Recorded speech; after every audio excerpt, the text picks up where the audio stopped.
Je vous propose, frères et sœurs, d'ouvrir la parole de Dieu dans le livre du prophète Ésaïe, au verset 21e. Livre du prophète Ésaïe,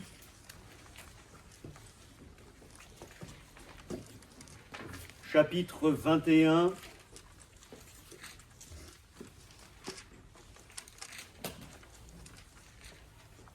Verset 6e, car ainsi m'a parlé le Seigneur, va, place la sentinelle, qu'elle annonce ce qu'elle verra. Elle vit de la cavalerie, des cavaliers 2 à 2, des cavaliers sur des ânes, des cavaliers sur des chameaux, et elle était très attentive. Puis elle s'écria comme un lion, « Seigneur, je me tiens sur la tour toute la journée, et je suis à mon poste toutes les nuits. Et voici, il vient de la cavalerie, des cavaliers 2 à 2, et nous arrêterons là la lecture. Nous allons maintenant dans le livre du prophète Habacuc, chapitre 2, verset 1er, pour y lire la même pensée. Habacuc, chapitre 2, verset 1er.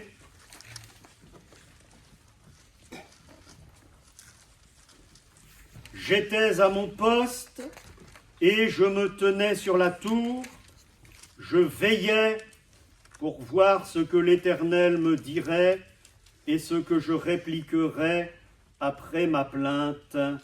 Amen. Nos 2 textes nous parlent d'une sentinelle.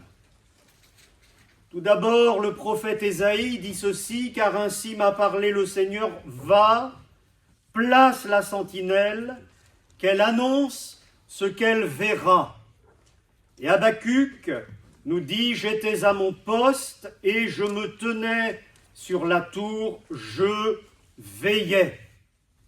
Il est question évidemment d'une sentinelle à son poste, une sentinelle en état de veille, une sentinelle qui se tient sur une tour. Une sentinelle, c'est un soldat qui a été désigné et qui a la charge, j'oserais dire la grande charge, la charge vitale de faire le guet et ainsi de protéger un lieu. La sentinelle va alerter la troupe en cas de danger. Elle va sonner de la trompette si elle voit un ennemi approcher. Si la sentinelle est défaillante, que se passe-t-il? Elle met immanquablement des personnes en danger. Elle met le lieu sur lequel elle doit veiller en grand danger. Nous chantons parfois ce vieux cantique des ailes de la foi, le 364, un magnifique cantique qui va dans cette même pensée. Sentinelle, dormante, vigilante.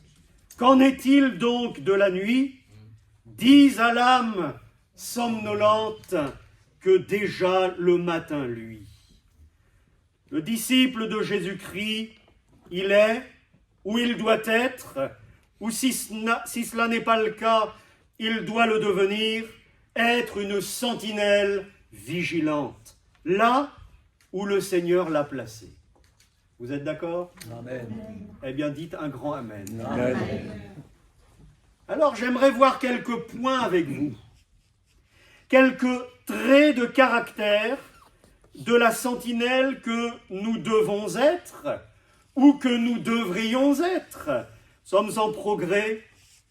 Alors la première chose que j'aimerais souligner et qui me paraît être de la plus haute importance est le lieu sur lequel la sentinelle doit se tenir. Ésaïe 21, verset 8, « Seigneur, je me tiens où » Où? Allez, dites-le. Sur la tour. Toute la journée, je suis à mon poste toutes les nuits. Habacuc dit, j'étais à mon poste et je me tenais où? Sur la tour. Alors je suis allé voir d'autres traductions. Parce que c'est un délice d'aller voir les autres traductions bibliques qui complètent ces choses. Alors une traduction dit, je veux me tenir à mon poste, il y a donc une volonté, et me placer sur un lieu élevé. Un lieu élevé. Une autre traduction, la traduction de l'épée, dit ceci, je me tiendrai en sentinelle à mon poste et je me placerai sur la forteresse. Ah, la parole de Dieu est savoureuse, hein? Une autre dit ceci, je me tenais en sentinelle, j'étais debout dans la forteresse et je faisais le guet.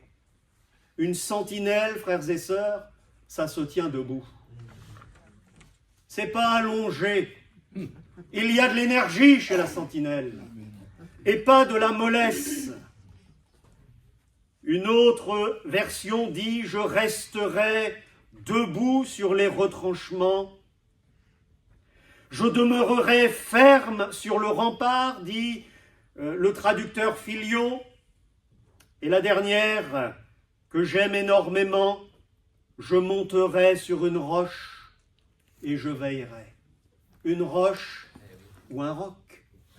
Ceci est la même chose. Alors je souligne tous ces termes, tour, forteresse, lieu élevé, retranchement, rempart, roche ou roc.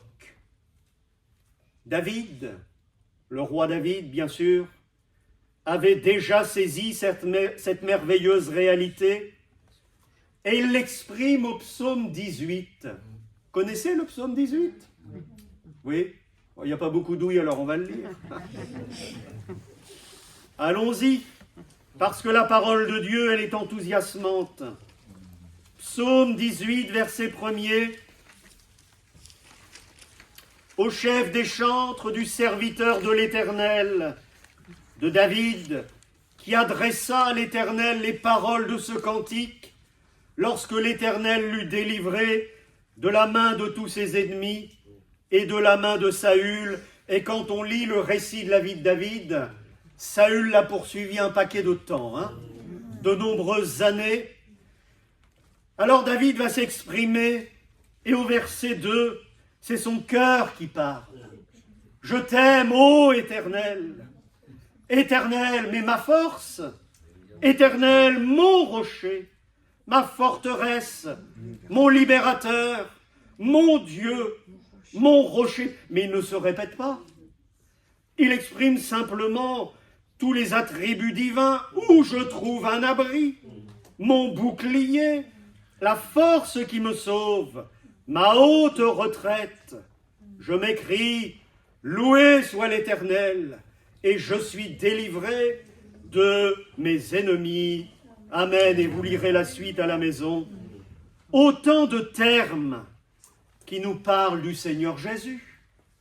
Autant d'expressions, autant de termes qui décrivent ce que le Seigneur Jésus est pour nous, oui ou non? Amen. Mais bien évidemment, Christ est le lieu où nous sommes en pleine sécurité. Jésus est notre tour forte. Les frères et sœurs, il faut relever la tête. Mais oui. Il ne faut pas avoir l'esprit abattu en permanence. Nous avons le Seigneur Jésus avec nous, oui ou non? Il est notre force, notre refuge, notre rempart, notre asile protecteur, notre haute retraite. Mais mes bien-aimés, sur notre tour, dans le Christ Jésus, nous avons une position glorieuse. Que dit l'apôtre Paul aux Éphésiens? Dieu, il nous a ressuscités ensemble et nous a fait asseoir ensemble dans les lieux célestes. Où ça? En Jésus-Christ. Quelle position qui nous dépasse un peu, hein, je vous l'avoue. Mais une position glorieuse, une réalité qui doit nous faire bondir de joie. Et elle doit nous donner, cette réalité, une pleine assurance dans nos combats, dans nos épreuves. Et je vais dire, quelle que soit la violence des combats, nous sommes avec lui et en lui. Et il est avec nous. Et il est avec nous. Ésaïe disait, quand l'ennemi viendra comme un fleuve, l'Esprit de l'Éternel le mettra en fuite. Notre habitation, c'est Christ. Notre lieu de demeure, c'est Jésus. Notre tour forte, c'est le Seigneur encore. Notre lieu élevé, c'est toujours le Christ. Lorsque nous lisons les épîtres, oh, il y a des petits mots qui pourraient passer inaperçus. En lui, par lui, par Jésus, en Christ. Mais c'est rempli de vitamines célestes, hein? C'est rempli d'énergie pour notre foi. Comment pouvons-nous baisser la tête avec de telles glorieuses réalités? Notre tour forte, c'est Jésus. La sentinelle que nous sommes, nous enfants de Dieu, elle se doit d'être en permanence en Jésus, en lui, sur le roc, si vous préférez. Jésus est notre tour forte. Alléluia. Amen. Allons plus loin. Une sentinelle. Une sentinelle doit y voir clair. Une sentinelle doit avoir des yeux en bon état. Ça vous fait sourire. C'est d'une simplicité déconcertante. Mais c'est la réalité. C'est la réalité. Aucun chef de guerre ne mettra un aveugle ou un borgne à guetter sur une tour l'arrivée d'un potentiel ennemi. Vous êtes d'accord avec moi? En toute logique, il mettra à ce poste-là un homme qui voit parfaitement, et parfaitement bien. Nous comprenons aisément qu'une sentinelle doit avoir la meilleure vision possible. Amen. Elle doit voir de loin les dangers qui approchent. Et j'anticipe, et j'ai eu cette pensée pendant les chants, il me semble que notre acuité visuelle, elle doit dépendre de notre proximité avec Jésus. Amen. Parce que plus je vais être en sa présence, plus ça va s'éclairer. Ouais. Plus cela va s'éclaircir. La sentinelle, elle doit discerner les approches rusées Amen. et malignes Amen. de l'adversaire de nos âmes. Frères et sœurs, notre acuité visuelle, elle doit être parfaite. Notre vision spirituelle du monde et de ceux qui nous entourent et de nos familles sans Jésus-Christ, elle doit être sans faille. Dans la même pensée, vous vous souvenez de la parole de Dieu qui nous parle des fils d'Issachar. Ces hommes, ils avaient l'intelligence des temps pour savoir ce que devait faire Israël. C'est la même pensée finalement. Autrement dit, ils y voyaient clair. Et ils y voyaient très clair. Et dans ces temps dans lesquels nous sommes, temps difficiles, où l'adversaire de nos âmes rôde comme un lion rugissant, n'oublions jamais qu'il ne cherche qu'une chose, dévorer, saccager, détruire. Et entraîner avec lui un maximum d'âmes dans sa déchéance éternelle. Il est aux aguets. Il est aux aguets. Vous vous souvenez de ces tentations, 3 tentations que le Seigneur Jésus-Christ a vécues, a subies. Satan s'est éloigné. Qu'est-ce qu'il est écrit après? cherchant une occasion favorable. Si Satan a fait cela à Jésus, vous comprenez la suite? Il ne va pas se priver avec nous. Et dans cette tentation que le Seigneur Jésus-Christ a vécue, Satan est venu à quel moment donné? Au début? Non. À la fin. C'est à la fin qu'il est venu. Parce qu'à la fin, l'organisme de Jésus était certainement très éprouvé. Et l'adversaire de nos âmes ne viendra pas quand nous sommes forts. Il essaiera de venir quand il y a de la fatigue, peut-être de la lassitude ou de l'épuisement, parce qu'il est rusé. Il est donc important d'y voir clairement et distinctement. Alors je pose la question, comment faire? Comment y voir de mieux en mieux et de plus en plus?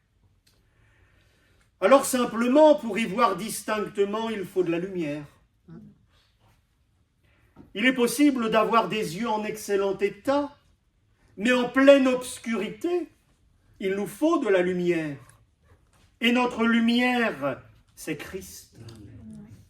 Jésus est la lumière qui éclaire parfaitement.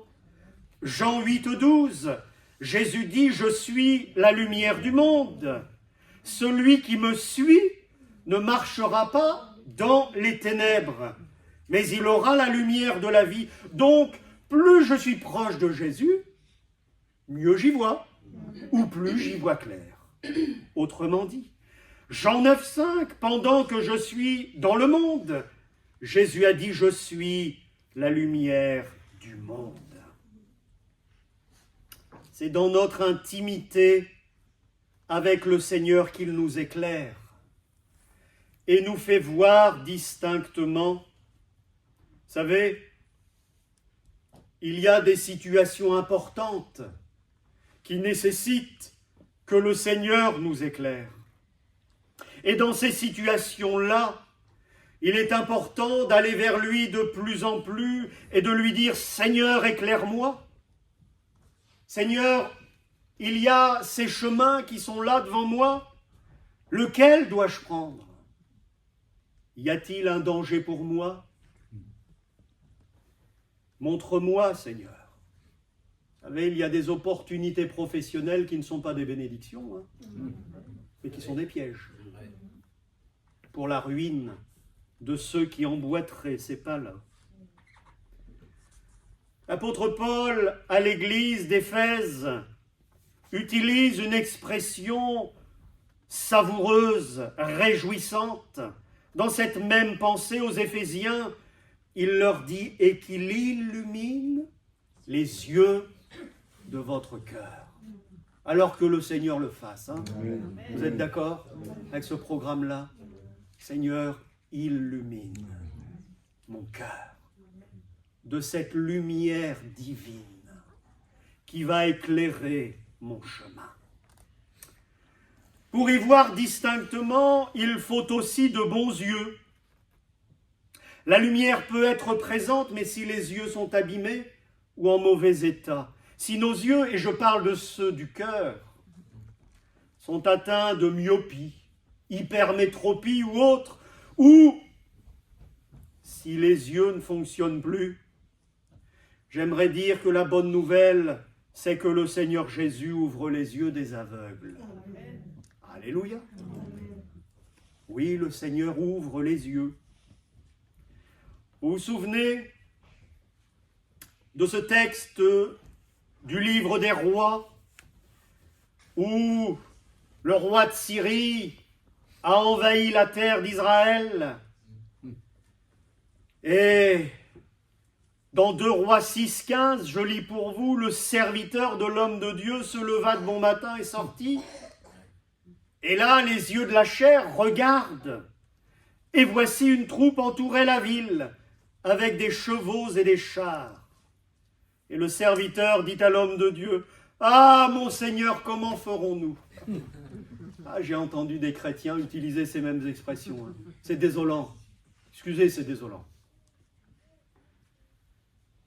Alors l'homme de Dieu qui a une acuité visuelle parfaite, voit ce que son serviteur ne voit pas, et il va le rassurer et lui dire « Ne crains point, car ceux qui sont avec nous sont en plus grand nombre que ceux qui sont avec eux. » Élisée pria et dit « Éternel, ouvre ses yeux. » Et le Seigneur l'a fait. Ouvre ses yeux pour qu'il voie, et l'Éternel ouvrit les yeux du serviteur qui vit la montagne pleine de chevaux et de chars de feu autour d'Élisée. Alléluia. Amen. Dieu ouvre les yeux des aveugles. Vous connaissez Bartimée, c'est dans le registre physique, mais le registre physique peut aussi avoir des répercussions, peut aussi s'appliquer au domaine spirituel. Si nous sommes Bartimée d'un point de vue spirituel, je crois que le Seigneur peut aussi ouvrir les yeux. Moi, j'aime beaucoup cet homme parce qu'il est simple. Excusez le terme, il n'y a pas de chichi avec Bartimée. Hein. C'est un homme de foi. C'est un homme de foi. Et le Seigneur honore la foi. Et il l'honorera toujours. Que veux-tu que je fasse? Il crie sa détresse. Le Seigneur, je ne vais pas dire que le Seigneur fait semblant de ne pas écouter. Ce ne serait pas juste. Le Seigneur entend, mais continue. Le Seigneur teste aussi notre foi parfois. Et à un moment donné, le Seigneur s'arrête. Que veux-tu que je te fasse? Rabouni, c'est-à-dire maître, lui répondit l'aveugle, que je recouvre la vue. Et c'est ce qui arrivera. Oui, le Seigneur ouvre les yeux des aveugles. Ça peut aller plus loin encore, Apocalypse 3, 17. Vous connaissez le contexte. Une église, super bien. Ouh là là. Je suis riche. Je me suis enrichi. J'ai besoin de rien. Où est le Seigneur dans tout ça? Où est le Seigneur?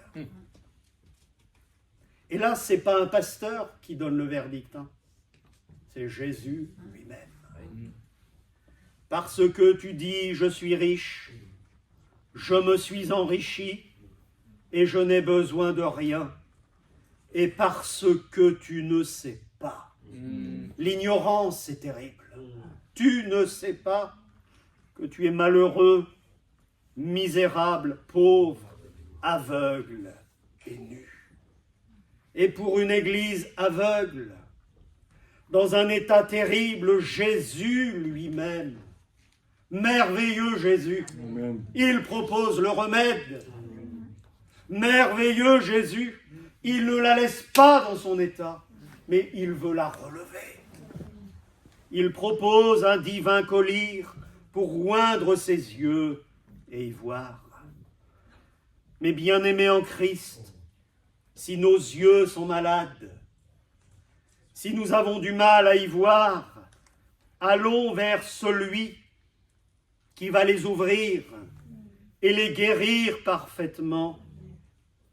Le psalmiste au psaume 13, verset 4, dit ceci: « Donne à mes yeux la clarté, afin que je ne m'endorme pas du sommeil de la mort. » Écoutez, si je comprends bien, il nous faut des yeux qui voient bien. Hein. Sinon, qu'est-ce qui nous guette? Le sommeil de la mort. Seigneur, ouvre nos yeux. Amen. Et s'il y a un petit voile sur les yeux, Seigneur, tu le balayes. Hein. S'il te plaît de grâce. Il nous faut de bons yeux, bien évidemment. Nous venons d'en parler. Il y a aussi la parole de Dieu qui est utile à cela. Le psalmiste, encore lui, dira: « Ta parole est une lampe à mes pieds, une lumière sur mon sentier. » La parole de Dieu, le ministère béni du Saint-Esprit sont nécessaires pour éclairer notre chemin. Je vais aller plus loin. Une sentinelle doit veiller. Et elle doit veiller sans relâche. Elle est investie d'un rôle de la plus haute importance, parce qu'en cas de danger, elle doit sonner l'alerte. De sorte que cette sentinelle, elle ne peut pas s'accorder de pause, de petits dodos, de petites siestes, d'une quelconque négligence. La sentinelle, je l'ai souligné, elle doit être debout, en éveil, aux aguets, scrutant l'horizon pour voir si un danger arrive. En temps de guerre, parle d'un point de vue humain, une sentinelle qui s'endort, mais en grand danger ceux qui sont sous sa garde, et par conséquence, elle peut être traduite en cour martiale. Jésus nous a avertis, nous ses enfants, qu'il nous faut veiller, et ne pas nous relâcher, et ne pas nous relâcher. Veiller parce que notre ennemi Satan cherche sans relâche une occasion favorable pour nous faire tomber. Et ce terme « veiller » revient régulièrement dans la parole de Dieu. Vous en chercherez le nombre. Matthieu 26, 41, parole de Jésus, « Veillez et priez, afin que vous ne tombiez pas dans la tentation. L'esprit est bien disposé, mais la chair est faible. » À propos de son retour, Jésus dit « Prenez garde, veillez et priez, car vous ne savez quand ce temps viendra. » Un petit peu plus loin, Jésus encore dit ceci « Veillez donc, car vous ne savez quand viendra le maître de la moisson, ou le soir, ou au milieu de la nuit, ou au chant du coq, ou le matin. » Et plus loin encore, ce que je vous dis, je le dis à tous, veillez. Et Jésus nous le dit encore, veillez. Luc 21, veillez donc et priez en tout temps, afin que vous ayez la force d'échapper à toutes ces choses qui arriveront et de paraître debout devant le Fils de l'homme. Veiller et prier est important afin d'avoir la force d'échapper à ce qui arrive. Et on sent que ça y va. Ça y va. Ça s'intensifie de jour en jour. Et seule notre communion avec Christ va nous permettre de tenir debout par sa grâce. Aux anciens d'Éphèse, l'apôtre Paul dira « Veillez donc ». Paul aux Corinthiens « Veillez, demeurez fermes dans la foi, soyez des hommes, fortifiez-vous ». L'apôtre Pierre, lui aussi « Soyez sobres, veillez, votre adversaire le diable rôde, comme un lion rugissant cherchant qui il dévorera ». Dans une église où nous sommes passés, il y avait une sœur bien-aimée, une sœur intime de Jésus. Elle s'appelait, parce qu'elle est partie dans la gloire, vous allez comprendre, elle s'appelait Marie-Noël. Et à chaque sortie de réunion, avec un large sourire, il y avait un rayonnement sur cette sœur. Ceux qui sont proches de Jésus, ils rayonnent de quelque chose. Et elle nous disait, il faut toujours être prêt à partir.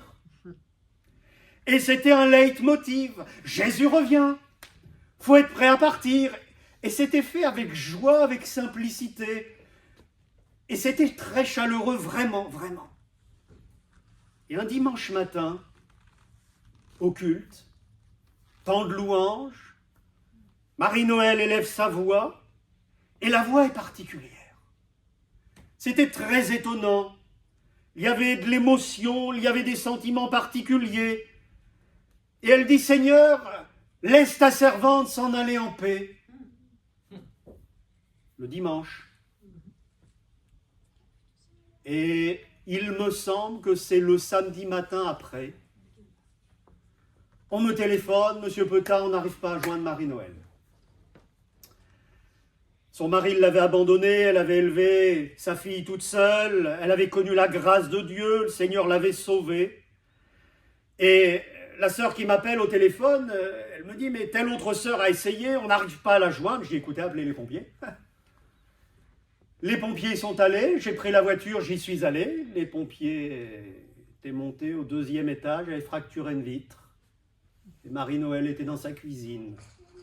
Enfin, l'enveloppe terrestre de Marie-Noël était étendue dans la cuisine. Elle avait 61, jeune retraitée. Elle était partie dans la gloire.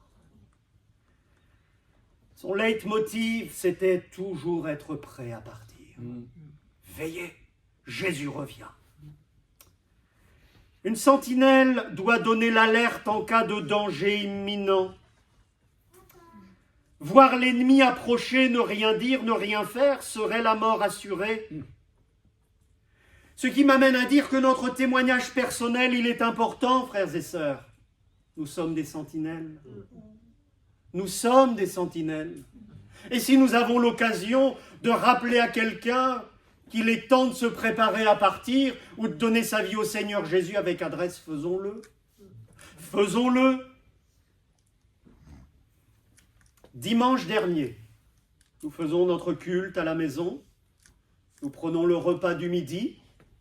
Et après le repas, je décide d'aller dans mon fauteuil pour ne pas faire comme la sentinelle, mais pour me reposer un petit peu après des semaines écrasantes de travail. Mon épouse est dans la véranda, donc elle voit l'entrée de la propriété, de la maison, et là, une camionnette Ben s'arrête devant la barrière. Un homme sort, il gesticule. Mon épouse me sort du fauteuil.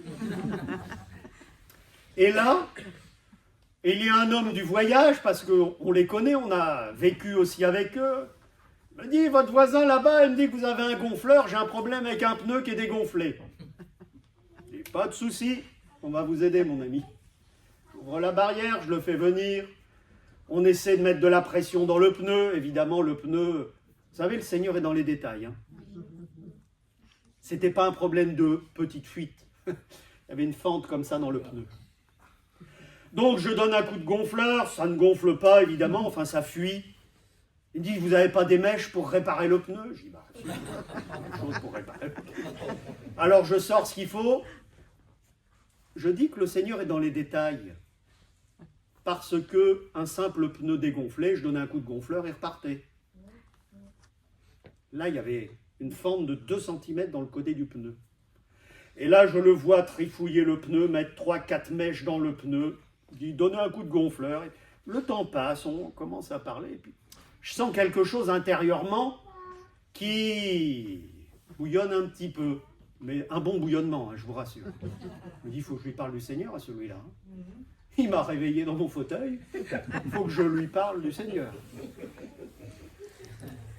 C'est 3 hommes du voyage.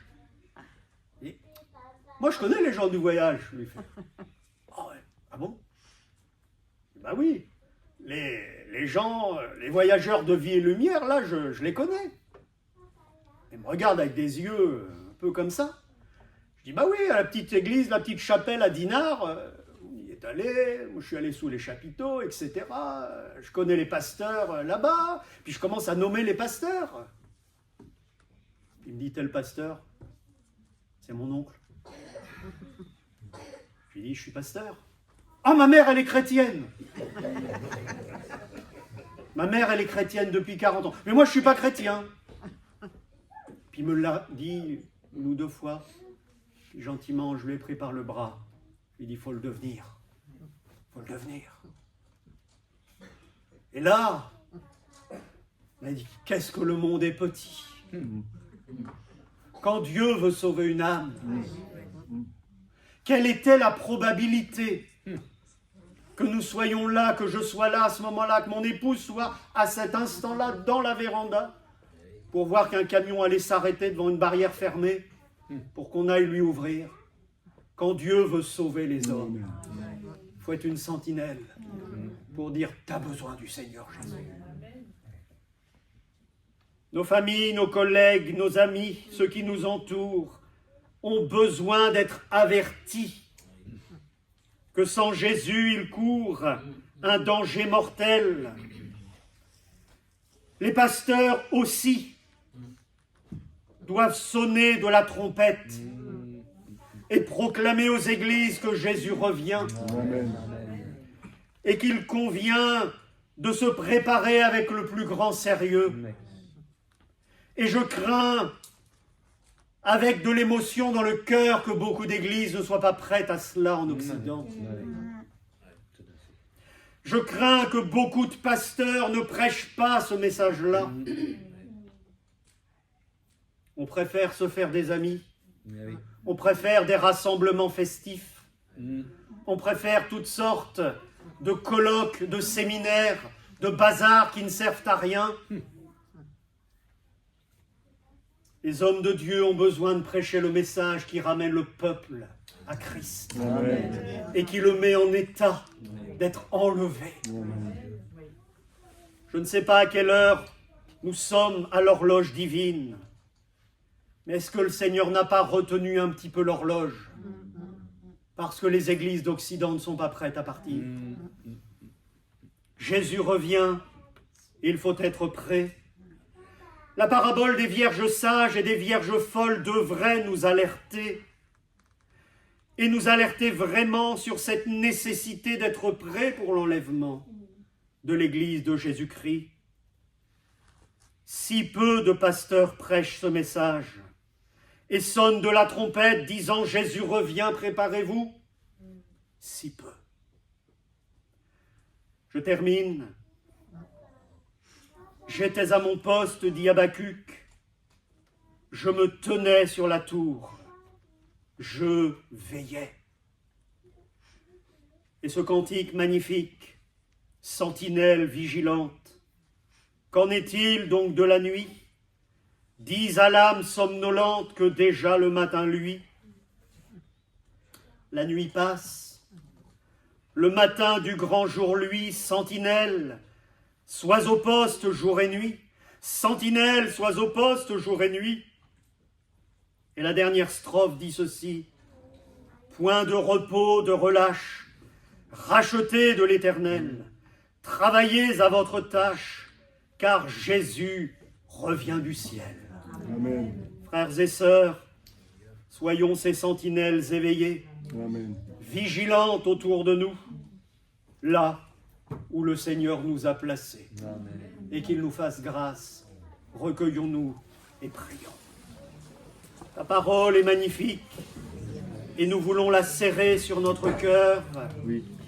Seigneur, ouvre nos yeux clairement et que dans notre communion avec toi, tu illumines encore nos cœurs, Amen, nos Amen, yeux. Donne-nous cette acuité visuelle, cette sensibilité spirituelle, de discerner les âmes qui ont besoin de recevoir ta parole. Amen. Ô Dieu, fais-nous grâce, fais-nous grâce. Et je veux te prier pour notre pauvre pays de France, pour l'Europe qui s'est drapée dans son paganisme. Seigneur Jésus, qu'il y ait encore des hommes fidèles, Amen, qui claironnent, Amen, qui sonnent Amen de la trompette et qui prêchent le message de Dieu. Fais grâce et que ton esprit, l'esprit de sainteté, agisse dans les cœurs, Amen, au nom de Jésus-Christ. Amen. Amen. Amen.